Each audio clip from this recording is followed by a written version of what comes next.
Bonsoir Hugo Mercier. Bonsoir. Demain soir, nous allons passer à l'heure d'été. Dimanche matin, à 8 heures, il sera 9 heures. Et pour certains, le sommeil va être, encore une fois, un peu perturbé. C'est pas très grave, mais pour certains, c'est un peu gênant. Et le sommeil, c'est justement votre spécialité, Hugo Mercier.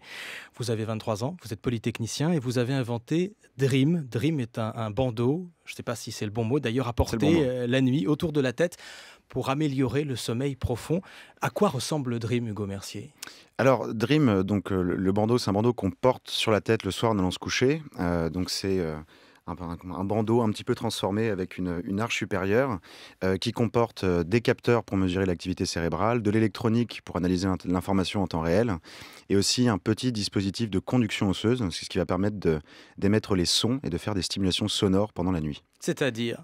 Alors en fait, le principe qu'on a découvert en laboratoire au début du projet, l'idée est de stimuler le cerveau pendant le sommeil pour améliorer une phase particulière du sommeil qu'on appelle le sommeil profond. Et le but de ça étant d'améliorer la qualité du sommeil profond. Donc le sommeil profond est associé à des mécanismes biologiques et physiologiques importants comme la consolidation de la mémoire, la régénération cellulaire, la libération et la régulation d'hormones. C'est en fait pendant ce stade que le corps, le cerveau, les muscles vont se réparer et récupérer de la journée.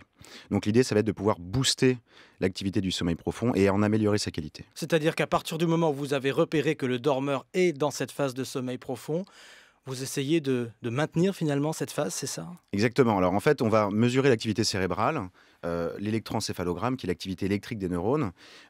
Et en temps réel, on va pouvoir savoir exactement et précisément dans quelle phase de sommeil vous vous trouvez. Et quand on aborde le sommeil profond, on va déclencher les stimulations sonores qui vont être vraiment très synchronisées, c'est vraiment à la milliseconde près, avec certains événements pour rester dans cette phase-là et entretenir le rythme cérébral prédominant qu'on appelle les ondes lentes. Le bandeau est relié à un smartphone ? Alors voilà, il est relié à un smartphone pour transférer les données en journée, mais pendant la nuit, tout fonctionne en embarqué, c'est-à-dire qu'il n'y a pas de Bluetooth ou de Wi-Fi qui fonctionne près de votre tête pendant la nuit. Et en fait, le transfert de données se fait le matin. Quand vous le chargez, il envoie les données au smartphone et vous pouvez consulter sur l'application comment vous avez dormi et comment les stimulations ont impacté votre nuit. Les auditeurs doivent se demander si ça marche, si ça fonctionne. Avec quel chercheur, avec quel laboratoire avez-vous travaillé, Hugo Mercier ? Alors, au tout début du projet, quand on était étudiant à Polytechnique, on a démarré le projet de recherche avec une équipe de l'Institut du cerveau et de la moelle épinière, donc un centre de recherche en neurosciences basé sur le campus de la Salpêtrière. Et c'est vraiment avec cette première équipe de chercheurs qu'on a commencé à développer le procédé de stimulation sonore, qui est au cœur du produit. Et puis ensuite, on a développé aussi d'autres partenariats. Donc on est en train de développer d'autres partenariats avec des laboratoires en Europe et aux États-Unis pour travailler sur les fonctionnalités actuelles du produit, mais aussi pour développer les fonctionnalités futures. C'est-à-dire ?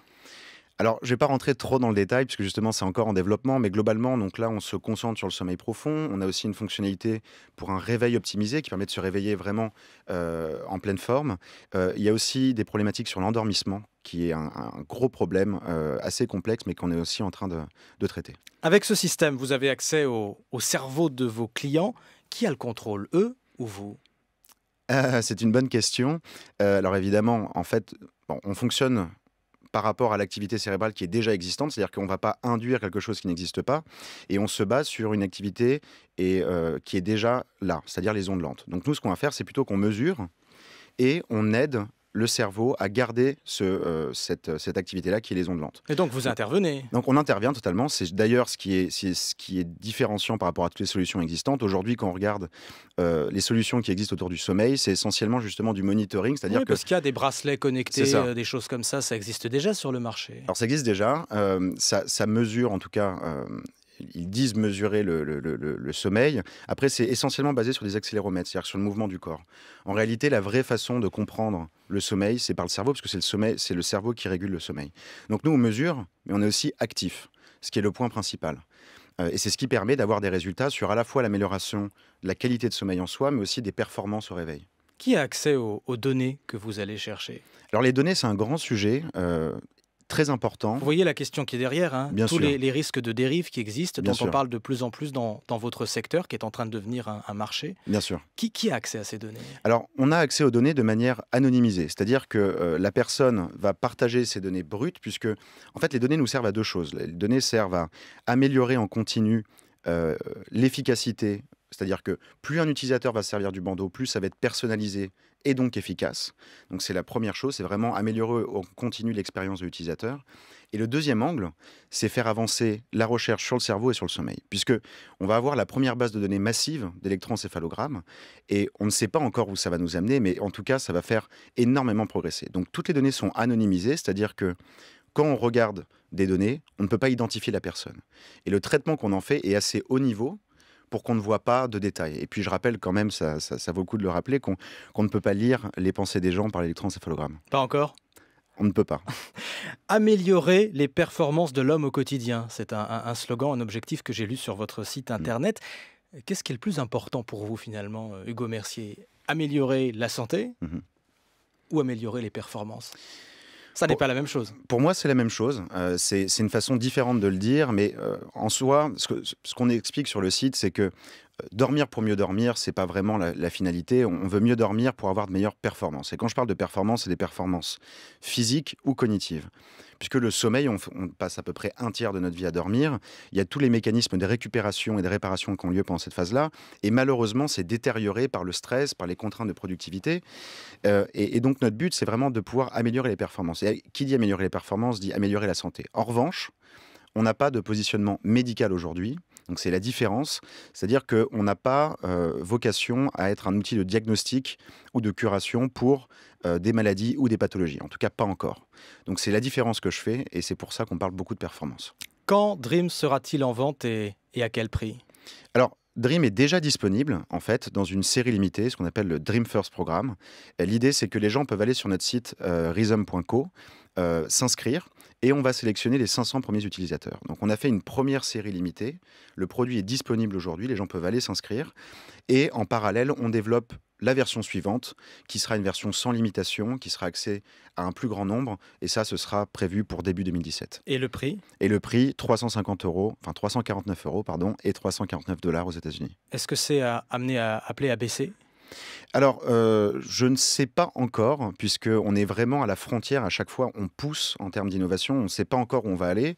Je dirais que c'est un produit qui restera dans cette gamme-là. Pourquoi? Tout bonnement parce que, en termes de composants d'électronique, c'est un produit qui est de haute qualité, parce que c'est quelque chose qui est confortable. Donc les matériaux sont assez complexes à industrialiser. L'électronique est très complexe aussi parce que très miniature, puisque justement on ne veut pas dormir avec un ordinateur sur la tête. Donc c'est quelque chose de vraiment très miniaturisé. Donc on reste à chaque fois au niveau de l'état de l'art en électronique, dans les matériaux. Donc ce sera sans doute un produit dans cette gamme de prix-là. Et peut-être que la méthode de paiement va changer. Mais ce sera un produit dans cette gamme-là. Pour vous, Hugo Mercier, pour votre start-up Rhythm, tout va très vite puisque vous avez créé votre société il y a moins de 2 ans. Vous avez été récompensé plusieurs fois. Qui vous soutient aujourd'hui? L'État, des investisseurs privés? Qui est à vos côtés? Un peu de tout à la fois. Il y a des gens aussi qui n'investissent pas et qui nous sont des mentors et qui nous aident beaucoup. Mais globalement, effectivement, on a pris le parti de grossir vite et d'aller rapidement. Pourquoi? Parce que le sujet du sommeil et plus globalement des neurotechnologies, puisqu'on fait des neurotechnologies, c'est un sujet qui est assez chaud et qui demande beaucoup de ressources d'un point de vue technologique. C'est-à-dire qu'on ne peut pas juste récupérer à droite et à gauche des morceaux de technologie existants, les intégrer ensemble et en faire un produit. On doit vraiment tout développer de A à Z. Donc on a besoin de gens bons en chimie, en physique, en matériaux, en électronique, en algorithmes, en neurosciences, etc., etc. Donc ça grossit vite. Vous en trouvez chez vos anciens camarades de Polytechnique? Alors on en a pas mal, oui. C'est vrai qu'on a pas mal de camarades qui nous ont rejoints. On a créé la société en juillet 2014 et on a fait plusieurs levées de fonds. Donc en fait, on a fait à la fois des levées de fonds privées auprès d'investisseurs. Donc nos 2 investisseurs aujourd'hui sont Laurent Alexandre, donc c'est le fondateur d'Octissimo, c'est un médecin qui est entrepreneur et aussi investisseur, et Xavier Niel, que je pense vous connaissez tous. Le fondateur de Free, pour nos auditeurs. Et du groupe Iliad. Donc ce sont les 2 investisseurs privés aujourd'hui que nous avons au capital. Et en parallèle de ça, on a aussi remporté pas mal de concours d'innovation et d'entrepreneuriat lancés par le gouvernement français. Donc par exemple, le concours mondial d'innovation lancé par Anne Lauvergeon, la phase 1 qu'on a remportée dans la catégorie médecine individualisée, la phase 2 dans la catégorie Big Data. Voilà. Donc du public et du privé. Du public et du privé. Vous avez toujours une jambe en France, à Paris, et puis vous avez maintenant aussi une jambe, un pied, à San Francisco. Qu'est-ce qui est le plus important pour une société comme la vôtre aujourd'hui? Ce qui se passe en France ou ce qui se passe en Californie? Alors c'est les deux, hein, je vois pas du tout une compétition entre les deux, c'est très complémentaire. Pourquoi? Alors, simplement parce que, en termes d'expertise, je pense qu'en France, on a une excellente expertise en termes, scientifiques, technologiques. On a de très bons ingénieurs, très bons chercheurs et c'est vrai qu'en Californie et dans la Silicon Valley, c'est un regroupement, c'est un hub où on trouve énormément d'expertise en design, en produits, en marketing. Donc dès le départ, comme on a fait en fait, une partie de nos études avec, mon cofondateur Quentin, on a fait une partie de nos études à Berkeley. On a été dans la Silicon Valley, donc on a directement vu qu'on devait rapidement avoir un pied là, notamment pour être proche de nos utilisateurs, puisqu'on sait qu'une grosse partie de notre marché, en tout cas au départ, va être aux États-Unis, et aussi en termes d'expertise. Donc on a ouvert un bureau à San Francisco, on est à peu près une cinquantaine aujourd'hui, donc on a une grosse quarantaine en France, une petite dizaine à San Francisco, et San Francisco justement se concentre sur les problématiques de marketing, de design de produits, et je pense que c'est essentiel. Alors, il y a aussi une partie d'investissement, c'est-à-dire de levée de fonds. C'est une entreprise qui va demander pas mal de ressources et on va devoir faire des levées de fonds importantes. Et c'est vrai que c'est intéressant pour nous d'avoir aussi des investisseurs américains en capital. Hugo Mercier, fondateur de Rhizome, cette start-up qui vous propose donc Dream. Bandeau, apporter la nuit pour, c'est votre promesse, améliorer le sommeil de ceux qui ont du mal à dormir. Merci Hugo Mercier. Merci beaucoup.